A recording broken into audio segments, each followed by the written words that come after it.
Seuls hommes vous ont soutenu leur équipe nationale. Vous avez vraiment senti leur présence, leur soutien? Effectivement, je pense que concernant ça, lors de mon discours à la présidence, je pense que mon discours était plus accentué sur le soir où est-ce qu'on avait perdu 4-0, où je disais qu'on s'est senti seul. Mais ça ne reflète pas en fait la mobilisation de tout le peuple, parce que ça s'est vu même après chaque match. J'ai pas manqué de souligner l'apport du peuple, des supporters. On le voyait dans vos conférences de presse. Hein? Effectivement, Oui. donc pour dire que voilà, si mes propos n'ont pas plu ou ont été mal interprétés, je présente mes excuses, mais je pense que ça faisait allusion juste à la soirée qu'on a vécue, et ce qui est tout à fait normal, le peuple n'était pas content, mais franchement, on a senti que c'était la meilleure CAN parce que tout le peuple s'est levé, et même pour le match contre le Mali, je n'ai pas manqué de le dire, on était à 10. On n'a pas senti qu'on était 10 parce que le peuple s'est levé. Vous aviez la Côte d'Ivoire. Ensemble et unis, et qui chantait même l'hymne national. On avait des frissons et ça nous donnait plus de force.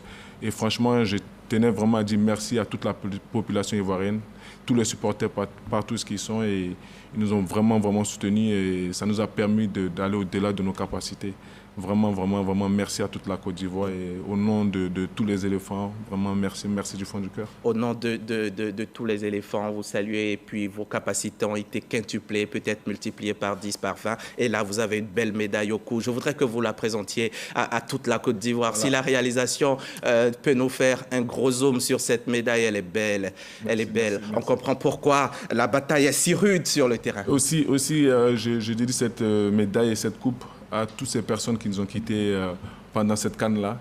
Et j'ai reçu une vidéo d'une maman qui avait perdu son fils. Et j'ai reçu cette vidéo avant la CAN. Et je me suis dit, elle nous avait demandé de remporter cette coupe pour qu'elle puisse être soulagée. Et je suis content qu'on ait gagné. Et je suis allé la voir, elle était très contente. Et je lui rends hommage aussi à tous ceux qui nous ont quittés.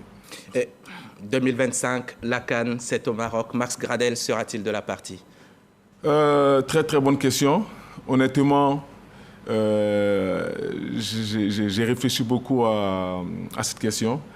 Et franchement, je pense sincèrement que, voilà, je sais pas, mais je pense que j'ai fait ce que j'avais à faire en équipe nationale. Mais je vais parler avec le président de la fédération et surtout le coach Emers. Je pense qu'avant de prendre une décision, il serait important de parler avec le coach. Et si je devais continuer ou pas, mais d'annoncer cela au coach d'abord. Mais je pense que je suis quelqu'un de béni, Dieu m'a fait grâce. Et j'ai accompli beaucoup de choses en équipe nationale. Et voilà, mais dans quelques jours, je vais annoncer ma décision. Pour le moment, de tête comme ça, si j'ai bonne mémoire, il n'y a qu'André Ayou qui a une compétition de plus que vous, avec 8 participations. Oui, exactement, il a eu participation. Mais vous savez, quand on devient le premier joueur ivoirien à participer à 3 finales de CAN et remporter 2 coupes, je pense qu'il faut être reconnaissant et il ne faut pas être trop gourmand. Mais je vais bientôt annoncer ma décision après mon entretien avec le président et le coach Emers. Et vous pensez que votre groupe est totalement soudé en ce moment? Vous êtes prêt à tout remporter sur votre passage, à tout piétiner en tant qu'éléphant? Exactement, parce que le travail qu'on a fait dans ce groupe-là, oui, je suis très confiant.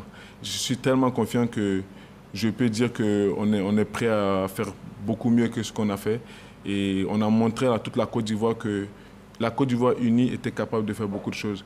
Et on souhaite être pris comme exemple pour tous nos décideurs, tous ceux qui prennent des décisions pour notre très beau pays, qui puissent penser à chaque fois qu'ils vont prendre une décision pour la Côte d'Ivoire, qui puissent penser aux éléphants, comment est-ce qu'on était unis. Et quand on a vu le peuple uni comme ça, je pense que on voit ce que ça a donné. Et j'espère vraiment que la Côte d'Ivoire va être unie comme ça pour toujours. Ce sont des larmes que je vois couler dans vos yeux et je crois que j'en ai également. On va laisser pour le moment cette étape de CAN. On va parler d'amour. La Saint-Valentin, vous l'avez bien passé? Très bien passé. Super bien passé. Super bien passé. Dites-nous un peu plus. Ah non, je suis allé avec madame, on a passé un bon moment et c'était magnifique. C'était magnifique en plus, passer la Saint-Valentin après avoir remporté la CAN, il n'y a rien de plus beau. C'est magnifique, on peut le dire. En tout cas, cette Saint-Valentin a une saveur bien particulière. Elle a eu lieu le lendemain du sacre, comme vous le dites, le sacre des éléphants. La fête de l'amour n'aurait pu être donc que belle. Ismaël, Evrardéo et Jean-Marc Djadji nous font vivre l'ambiance dans la métropole.